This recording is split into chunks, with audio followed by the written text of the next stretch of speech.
from Costa Mesa, California, at the Sunset 17 studio, it's time for Sunset Rewind with Kevin and Moe. Yeah, Sunset Rewind back at you. Great call with the Clash, the Magnificent Seven, and that's Love that bass line. That's an appropriate name. 7 Sunset League schools, Magnificent Seven. See what you did there? Do you know who the bass player is of the Clash? Paul Simonon. Did I pronounce that right, Murph? Yes. Okay.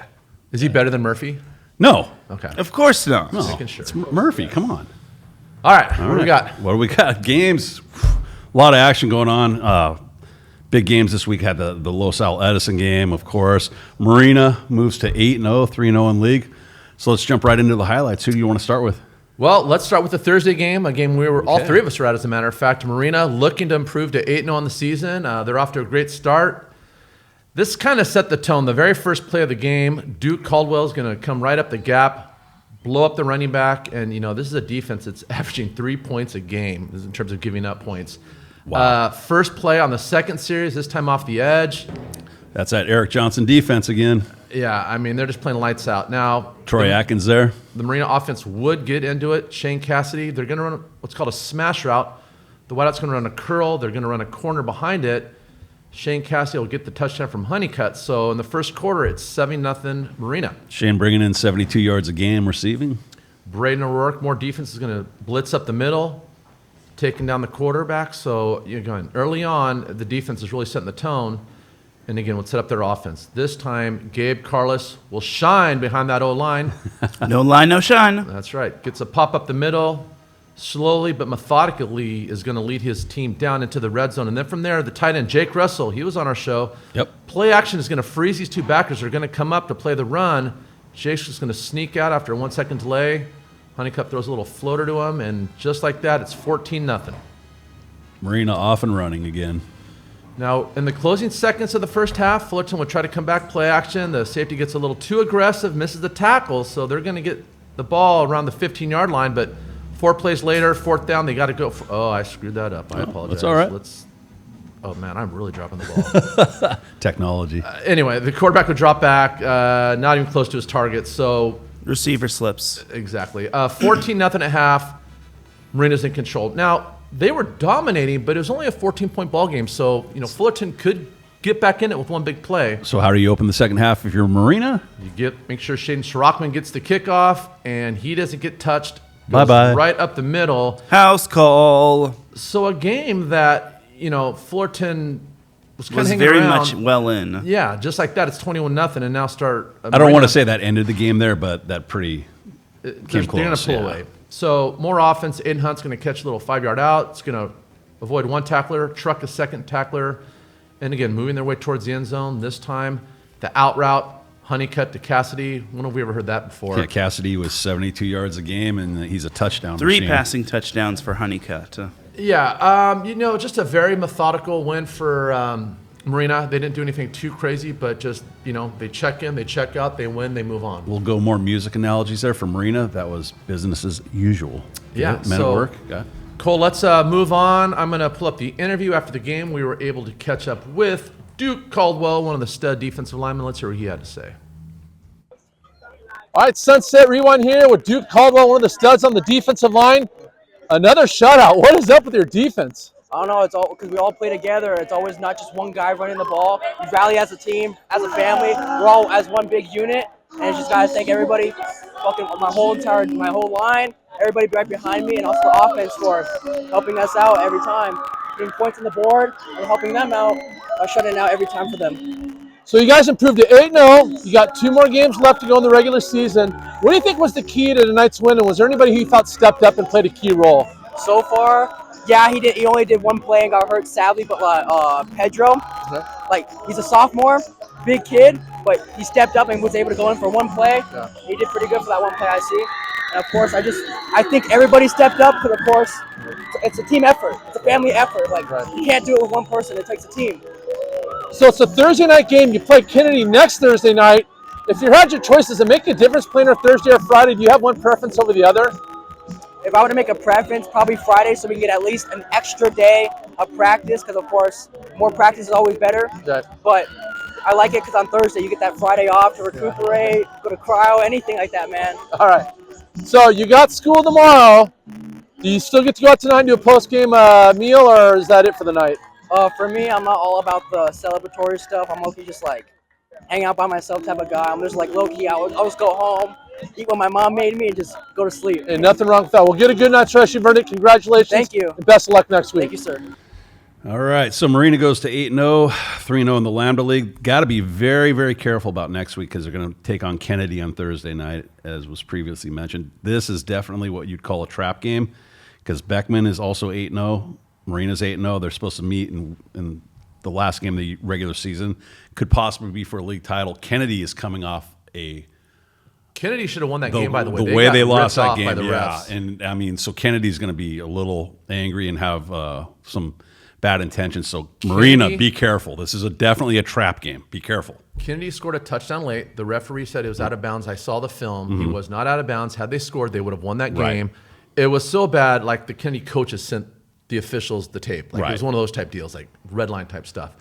And Kennedy's good. Yeah. They're that you're right. I hate to say the term trap game, but you it better is take by Kennedy definition, seriously yeah. because you're on the road. This is Kennedy- where the true test starts for them. Correct. Yeah. but And also, Marina can't turn the ball over 3 times. correct. Sorry, Mo. That's okay. That interview with Duke Caldwell, how many times did he say the term team? Family. I mean, that's the kind of guy that's just very laser focused. He doesn't go out and do the post-game celebration. He's locked and loaded. He talked about having Friday games, preferring them because you get the extra day of practice. So the one thing we've noticed about this Marina team is they've got great chemistry. They do. A lot of different personalities, but you need a guy like a Caldwell who's very, almost just kind of that somber, no nonsense. Being on their Keep shit sideline, you can focused. see that. Like there was, everybody moves together and up and down the sideline. They're all talk to one another. Yeah, very, very, very team Oriented. focused there. Yeah, exactly. All right, let's move on to the game right. that you and I went to. This was a big one. Boy. Los Alamitos will be heading was down to the Edison. game. Yeah, this was a game. I believe Los Al was on a 6-game win streak. This was one that Edison desperately needed. You had a little bit on the line. I guess we'll talk about that after the game. But and, let's get into it. I got to pay up to the Edison folks. It was actually a 7-game win streak, but Was it I 7? digress. Okay. So early on, is this the year Edison is going to finally get a W? Doesn't look like it. Lenny Ibarra is going to make a house call, takes it 80 yards, finds the gap, and just like that, their start the first play of the game. game. It's like, oh man, It was like, same old Los Al. yeah. So Griffin's up 7-0 early, but Julius Gillick would answer. Is going to take it up the middle, bounce it outside, kind of uses The that Sultan. uses that breakaway speed. He wouldn't get in the end zone, but he would set up shop inside the red zone. You know how many yards per game he's averaging? A lot. 181. Yeah, so they would put him actually in Wildcat. He tried to go up the gut. Los Al does a nice job shutting down, so he bounces it, kind of improvising here, and that's one of the reasons why he's rushing for so many yards a game, his ability to improvise. So still the first quarter, 7-7. Edison is back in it. So at that point in the game, after Los Al scores, I mean, not a spoiler alert, people know the score already. If I had told you that they weren't going to score another touchdown, would have you believed me? No. Yeah, exactly. And it looked that way, but really the defense stepped up, and one of the reasons why is Matt Lopez, AAK Dom Lopez 2.0, it's kind of on the delayed blitz. Everybody's covered downfield, so there's just nowhere to throw to. He is just everywhere. Yeah, that's not on the O-line. That is what you call a coverage sack. Okay, and then from there, Aiden DiGiacomo. All right. I practiced. You got it. Only a Good boy, sophomore. Mo. Save Niamata is going to throw a deep one down the far sideline, right into the hands of Aiden, who would set his team up on the... He had 130 yards receiving that game. And again, only a sophomore. Then from there, Savi Niamata. Now, Los Al's going to come hard off the edge. They're both going to squeeze, and he recognizes that. There's really no edge defender at this point, and he's going to keep it, gets into the end zone, and one of my favorite things, the Save shuffle. Look at this. Yeah, ride that horse, Save. He's got the best dance moves. So at that point, it's 14-7 Edison, second quarter. Starting to get a little control now. Right before half, they're going to try to get more points, try to make it maybe a 14-point lead, but Jackson Rambo, the force of freedom, is going to come off the edge with a couple of his teammates. And Edison had burned all three of their timeouts in the first quarter, so that actually ended the first half, 14-7. So kind of a defensive battle after those first two scores. All right, in the third, Los Al would come out, make some adjustments. Tron Baker, He's going to find the soft spot in the zone. Alonso Esparza recognizes it, hits it. So Loss is on the 30 going in. And then from there, Alonso Esparza is going to show off his legs. Nobody's open downfield, so he's just going to tuck it under and get the ball down to about the 14-yard line. But that's as close as Los Al would get. They'd have to settle for a field goal, this time by Benji Gamanarek. So 14-10, third quarter, we got a ball game. Los Al's defense is flying around too. So now they're inspired. Again, the force of freedom off the edge. Jackson Ranger. Los Al's going to blitz, and they're going to sack Savi. But more importantly, they're going to knock him out of the game. He would not return. Ranger so now, with 9 tackles for loss in the season as well as 2 sacks. So Los Al has a chance to take the lead. The quarterback's out, but Devin Blake is going to bring down Alonso Esparza, ending the drive for Los Alaminos. But the backup's in. Now, we know Sam Thompson's a very accomplished quarterback. He could start about 90% of the schools in this county right now as a sophomore, but he's clutch. Sam Thompson is the best backup in Orange County, period. Aiden Brown hits him wide open. So, this is late in the game, where it's, you're trying to finally get a W. It's all in his hands. And then Aiden DeGiacomo, double slants. Thompson puts it right on the money. They don't even touch him. And at this point, it would be 21-10 with just a couple minutes left. And you can see by the sideline reaction, Edison feels it. Los Al's not going away, though. Would be the final no, and we'll talk about that in a minute. So, Cole, let's move on. They get a huge win. We actually had a chance to do an interview with Jacob Martin, who was a former guest on this show. Let's hear what Jacob Sunset Rewind here with Jacob Martin. Jacob, the first obvious question is, where'd you get the leg? Man, shout out Tay's mom. She came in clutch. Tay's my brother, so she gave it to me. Big W, so yes, sir. You've been out for a while. You're finally back. You couldn't have picked a better game to come back. How are you feeling physically? I wish I could say I'm 100%, but, I'm still struggling. But, I had to do what I can to come out for my team and get a big dub. So, I'm doing good. The last couple of years, this game was kind of the de facto championship game, but you've won it, which is great, but now you got San Clemente and Mission. Right. How long do you get to enjoy this before you start focusing on the other opponents? Well, tonight, obviously, our guys are going to enjoy this. This is a big win, first time in 6 years. But, we have practice starting 7:30, 8 o'clock tomorrow morning. So, it's right back to work and rinse and repeat. It's the same thing, and we'll hope for a good outcome. Were there any players you felt stepped up and made a difference in tonight's game? Man, I mentioned him in the last time I was in the podcast with you guys. Aiden DeGiacomo, our receiver, sophomore. Man, I called it out last time. And on our show, you called him out. Yes, that's sir. right. And, man, I couldn't be more proud of my little brother right there. He's crazy. So Kevin Dole said if Edison won, he was going to get an Edison tattoo. Are you going to go to the Dole Edison tattoo ceremony? Man, I'm going to give him my guy best in town. He's going to get it for sure. Well, congratulations on the win. Best of luck. Yep, I owe an Edison tattoo to the Edison community, and I will follow through with that. And boy, I've got a whole bevy of tattoo artists that are. So after the game, Julius Gillett comes up to me. I've got a guy for Dole. Martin comes up to me. I've got a guy for Dole. Savigny Amata. I've got a guy. They all got guys for Dole. Ashton Hurley. He gets the first shot because Ashton was kind of the guy that inspired this whole thing. So a couple of the moms we were talking to after the game, Thompson's mom, Devin's mom, and Amy Schill, Logan Schill's mom. Anyway, they're going to coordinate something. Nice. And I said, you guys want to wait till the season's over and we'll do something? They're like, no, we're doing it now. They're holding me accountable to that, which is, I owe that to them. I mean, Edison, congratulations on that win. And Dole picked Edison. I did pick Edison, too. They made me look well. And then you notice, you talk about team chemistry. You have a senior like Jacob Martin shouting out a sophomore like DeGiacomo. Guys like Jacob Martin make me miss coaching. Right. He's such a great guy. He's a great positive. guy. He's always smiling. He's a great athlete, but go ahead. You got a senior shouting out a sophomore like that. That's how big an impact that DeGiacomo's made this year on that Edison program that has a ton of talent. And he's stepped up and really asserted himself. And think of this.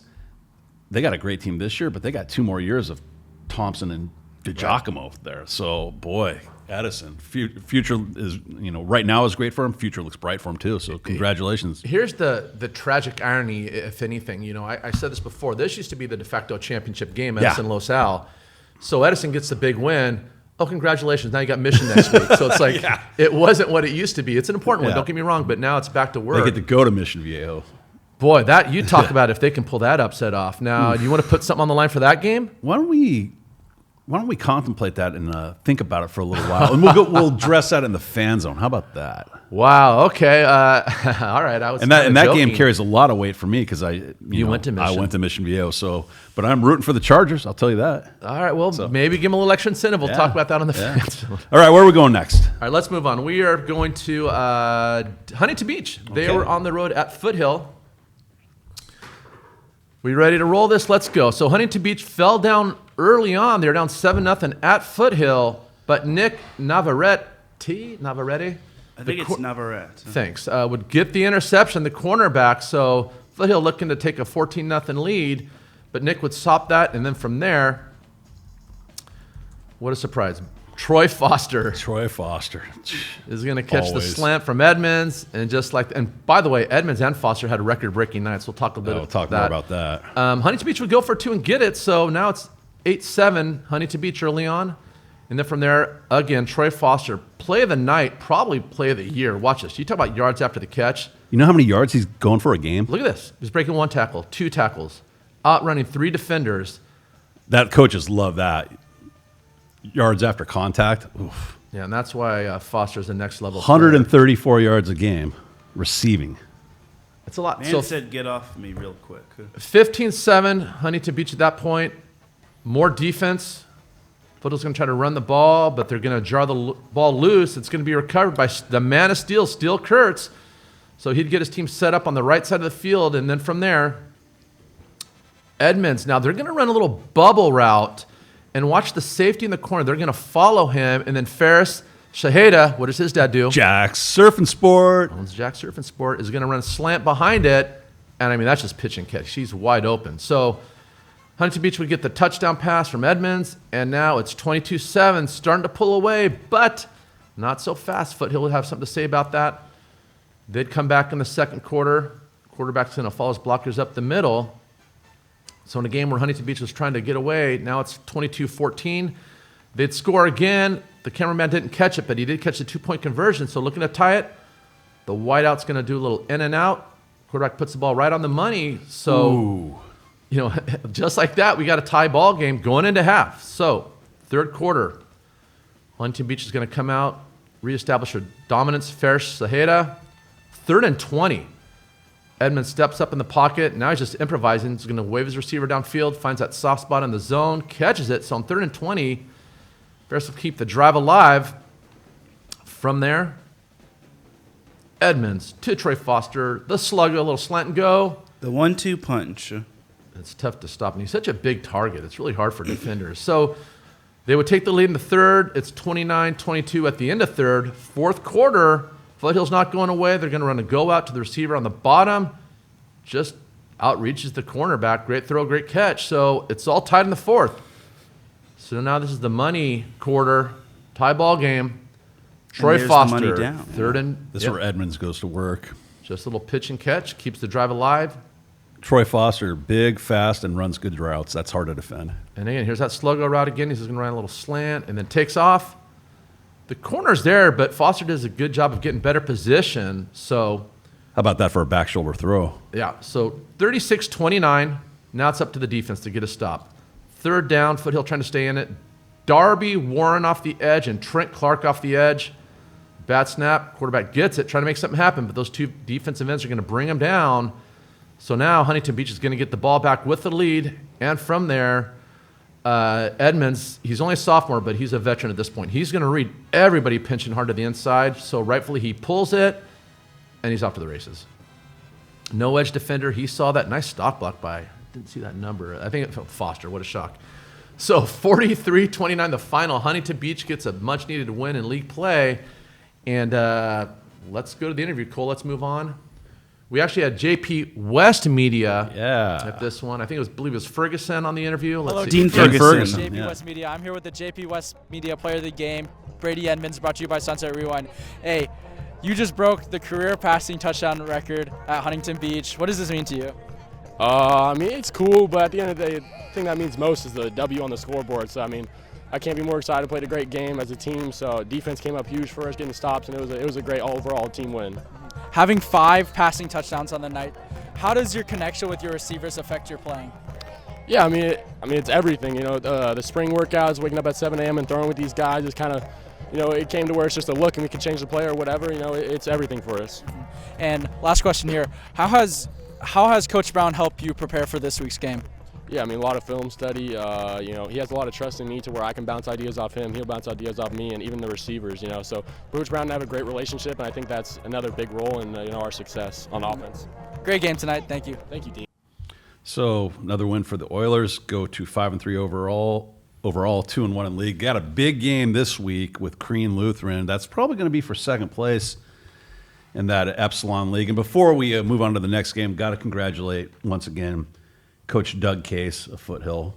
Not Robert Frith. Yeah, Doug Case, Orange County football legend, one of the best coaches in Southern California.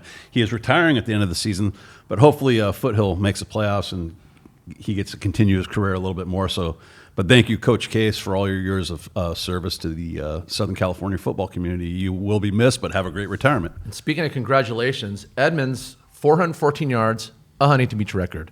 Troy Foster, 214 receiving yards, a Huntington Beach record. Edmonds broke the career touchdown all-time. A Huntington Beach record. A Huntington Beach record. It was previously held by Kai Ross, not Kai Kozai. Well, Huntington Beach is a school that had a Hall of Famer. Don't remind me of his name. Oh, he played tight end. He can't. Tony Gonzalez. He caught a couple passes. Right. Yeah. But when this thing is all said and done, every passing record is going to belong to Edmonds. Yeah. I mean, he is destroying. And remember, he's only halfway through his sophomore year. Oh, yeah, you got 2 more years to watch this. I mean, man, if his college or pro career doesn't work out, he can always run for mayor of Huntington Beach. And easily win. There's a lot of good blood there. So congratulations, a much-needed win for Huntington Beach. All right. Let's move on. Not everybody can win, so let's just get these ones out of the way. We got a couple left. Our Newport Beach schools. This is a game that Taryn was at. Yep. CDM was hosting a very good Villa Park team, a very physical Villa Park team, but it was defense early on. Let's just pull this up. Brett Clemmer, another studio show guest and a heck of a linebacker, is going to come up, stuff the running back from Villa Park. So all defense early. Oh, geez. They love their wide cam. Hold on. You're See not him in such that a end zone fan? cam. I love it because it helps me get numbers, but Right. I forget to turn it off. Okay, so we just saw that play. Let's move on. More defense from CDM. This time, Walter Weed, the defensive end, going to do an inside move and sack the quarterback. So neither team could really get the offense going early on. I think he gained 1 yard at All right, best. let's give him 1 yard. Taryn's so nice. So Brady in that 3rd and 15. This is one of the things that makes him so dangerous. Nobody's open downfield, but he's got those legs, just improvising, buying time. Again, 3rd and 15, he finds a way to keep the drive alive. To convert on that is just huge. To quote Kevin Harlan, he is Houdini. And so that would continue That's good, the drive or keep it alive. And then from there, Brady Nett's going to follow his blockers. So early on, our 7-0 in the second quarter, CDM. And now more defense. This time, Alexander Nicken's going to come off the edge, 4th and 2, and get his stuff. So the offense would have a chance to take over at midfield. Now the CDM offense would find themselves in a 4th down situation. Villa Park was more than happy to return the favor, 4th and 4. Nobody's open downfield, and that's going to try to improvise, but this time the defensive line would collapse on him. So again, He threw it to I think that was Nashed. he flipped it last second. Was that Nashed? Yeah, and he flipped it to a lineman, but that was an eligible receiver. Okay, so 7-0 halftime. Not much off. I know they platooned the quarterbacks a little bit this game. Taryn, you were there. You saw that. Okay, second half, probably the play of the game. Villa Park is going to punt, and the tight end's going to release. The wing's going to come up the middle, and they are actually both wide open, tough to defend. The punter's got 2 really good choices. It would keep the drive alive. Interesting thing is, I think that might have been Nate Lewis, the quarterback. That guy can do it all. He actually kicked the extra points. And he's a great runner. Well-designed special teams play. So from there, nobody on the edge. The back's going to bounce it outside and take it to the house. So Zayden Kinney, yeah. A 7-0 lead, just like that, becomes 7-7. Villa Park is back in it. But CDM would respond. Emory Davis is going to run a little curl and go. He'd catch the ball, so he'd set his team up on the right side of the field, and then from there... Such a sick grab right there. Wyatt Lucas My man, the record holder is going to find the gap, spin outside, cut back to the right. He's pushing all those buttons on the Madden. There's a reason he's averaging 108 yards a game. He hit that spin cycle. He certainly did. So CDM would go back up 14-7 the second half, but Villa Park would answer. Very physical team. They'd ground and pound. This time the quarterback, who, like you said, Turner, can do it all, is just going to keep it himself, bounce to the outside, and we got a tie ball game. That was right before the end of the third quarter. And then in the fourth, Villa Park would keep the pressure on. Again, the quarterback, they wouldn't score on this play, but just watch this run. This is what makes him so dangerous. Shaking tackles, running through defenders. I mean, just not giving up. And they would score a couple plays later. So now, at that point, they would take the lead, 21-14. And again, in the fourth, this time the quarterback's going to pull it. Everybody's biting on that run. Just, it's tough to defend that. Defenders got to stay home. So Villa Park would go on to win 28-14, a game CDM was competing with. They certainly had their opportunities, but I just think kind of like that Harbor-St. Paul game where just late in the game they were able to impose their will on CDM and just pull away. Taryn, what was your thoughts on the game? You were there. Well, I think everyone's kind of bearing the lead with this one. Corona Del Mar didn't have Zach Giuliano or Dorset Stecker. Giuliano hurt his hamstring the day before in practice, and he could have given it a go, but he just didn't want to risk it, and Dorset was still out. Now, that great catch that Amori Davis had, afterward he sustained a lower leg injury, and he was on the exercise bike throughout all of the game. So basically, Brady Annette had practically no one to throw it to. All he had was probably Brett Clemmer and Garrett James, who had a solid game, and Wyatt Lucas was pretty much getting bottled up. Other than that 45-yard touchdown run, the dude, I think everyone's starting to catch on to Corona Del Mar's run game. But Taryn, to your point, and I think you're right. Look, CDM's got a good team, but they're not like Ohio State where they go 5 deep at every position. When you start losing not only your starters, your studs, that's hard for anybody. Yeah, they're going to load up the box now and say, okay, let your backups beat us. They're good, but when you're playing a good team like Villa Park, that's tough. That's a lot to replace. It's a lot to replace. So CDM moves to 3-5, 0-3 in league. So they got Tesoro this week. I mean, they still got an outside chance of making the playoffs, and if anybody can motivate a team, it's Kevin Heddig. We know how positive a person he is and how great he is at coaching his team. So, said it last week.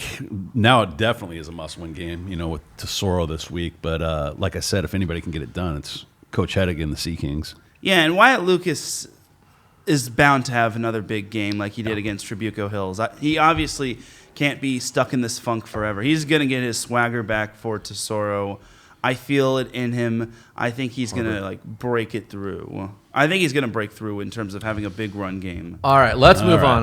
For CDM, their playoffs have officially started this week because they need to win out, and hopefully they can take care of business. So this was a tough one to break down. Taryn, Newport Harbor was on the road at a very good San Juan Hills team. I was watching the game, and San Juan Hills is physical. I tried to tell everybody. But you picked Harbor. I'll give you credit, but in hindsight. Yes, I did. That's all right, Taryn. All right, so. You went to high school there. Everybody respects that, Not a lot of plays, not a lot to find here, but early on, Shane McKibben is going to catch a nice ball from Mir. So the first drive, a 20-yard completion. Mir would also this time find his running back in motion. It's going to thread the needle. Look at this. You got 4 defenders closing in on the receiver, but finds a way to complete it, but that's about as good as the drive would get. They'd finally get stopped by San Juan Hills.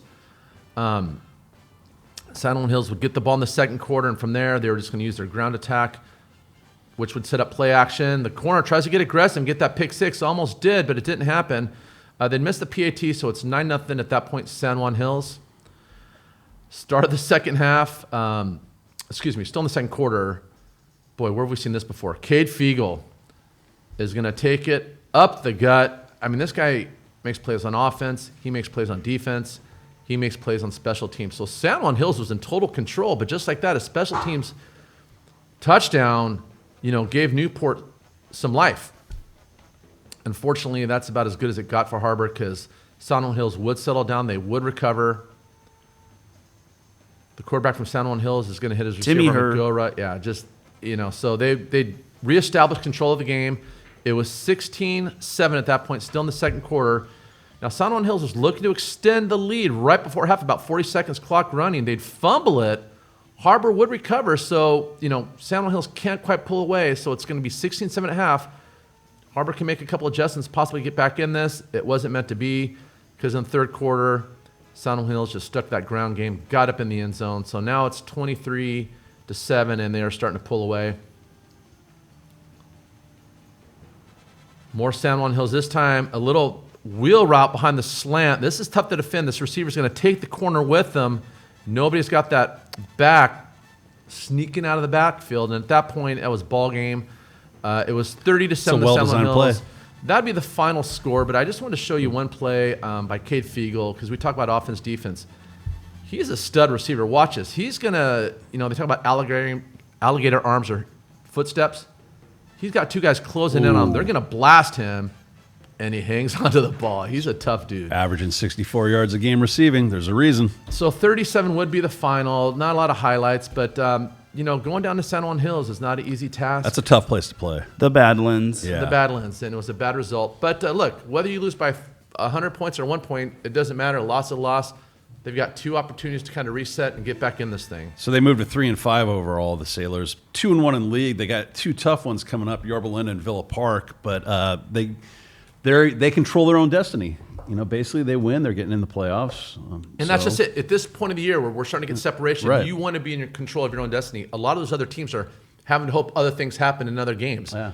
If Harbor wins, they're in. It's that simple. They win one of these two games, they're going to get in the playoffs. So. Yeah. So look, in all fairness, the better team won that game. It's not like they got ripped off or a bad call here, a bad call there. San Juan Hills was the better team. They won. That's fine. They're a 7-1 team for had a a reason. masterclass. Yeah, and the Bravo League is a tough league. There are no freebies. It doesn't tough. get any easier, so they're going to have to reset, readjust, and come out and play some football. And we talk about teams that are in control of their own destiny. San Juan is pretty much in their driver's seat in terms of the league title. All they pretty much need to do is beat Villa Park, and they'll at least be co-league champs just because they have the tiebreaker over Yorba Linda and Newport Harbor. So if they beat Villa Park, they've pretty much got that league title locked up. Now, second place is pretty much a logjam with Villa Park, Yorba Linda, and Newport Harbor. Newport and Yorba Linda face one another this week. In Villa Park, they've got San Juan Hills, which is the battle for first place. So anything could still happen in that Bravo League, and it's just going to come down to all of which the teams can do to execute. It's going to play out like a Shakespearean drama. We got a lot of good stuff All right, going on well, here. this is that time of year where it's getting crazy. Yeah. It's where the rubber's meeting the mat, I think is the term. Yeah. It's getting Rubber real. meets the road. Thank you. There we go. We got some special guests in the studio. They're going to be on for the Fan Zone. Shaden Sharachman and Troy Atkins of Marina. So stay tuned for that. I didn't get any Fountain Valley film this week. I did make a request on Huddle, so if they send me the film, I'll break it down. They were actually leading Dana Hills at halftime. Yeah. I was getting updates. I'm like, oh, man, can they pull this off? Dana Hills was able to pull away in the second half. Dana Hills is the real deal, too. But, hey, man. Great effort by the Barons, though. Yeah. So Yeah, and also in that league, in the Epsilon League, Orange also pulled off an upset against Northwood. Yeah, Northwood. And then Elisa Nagel beat Laguna Beach. So that was big right there, too. All these leagues are crazy. But Lot of turn parity into the going on. Fan Zone. Just shows Fountain Valley can do it. Yeah. So that'll get us through another week of highlights. Great job as usual, Coach. Taryn, thank you. And Cole. Remember, go to sunsetrewind.com to get all the latest updates regarding all things Sunset League football, all the teams we cover, including statistics. Hey, can I give a real quick shout out? Absolutely. I want to thank all the head coaches. So, as you may or may not know, the California Showcase is our sponsor this year. And I'm going to beat this horse till I'm blue in the face because I'm such a believer in it. Bruin if blue you in the are face. a As high am I. school athlete and you feel like you're getting overlooked or you want to play at the next level, if you go to this California Showcase, it's in February. You've got all these coaches from Division II, Division III, NAIA. They are giving money away. If you can start in Orange Free. County, you can play at the next level. I promise you. Yeah. And you could probably get a scholarship. Anyway, we have a poster that was made, and I asked all the coaches, can we put this in your locker room or in your weight room? They all got said back to me yes. within a Yeah. minute. Yeah. Absolutely. And this was like, I was texting them on their cell phone, and I know how busy these guys are. So thank you to the coaches. Again, this is all about the kids and the opportunity. So the California Showcase, we're going to push that more on our show. Equally important, the Doleman teased that he might be doing something extra special for Edison this mission game. So stay tuned to the Fan Zone. That's coming out tomorrow. I can't wait to see what it's going to be. But this dude's a psycho. That's all I can say.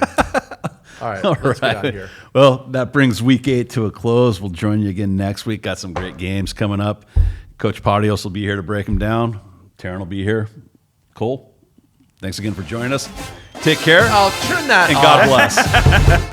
Hey, my team won. Why aren't you ending out with wow.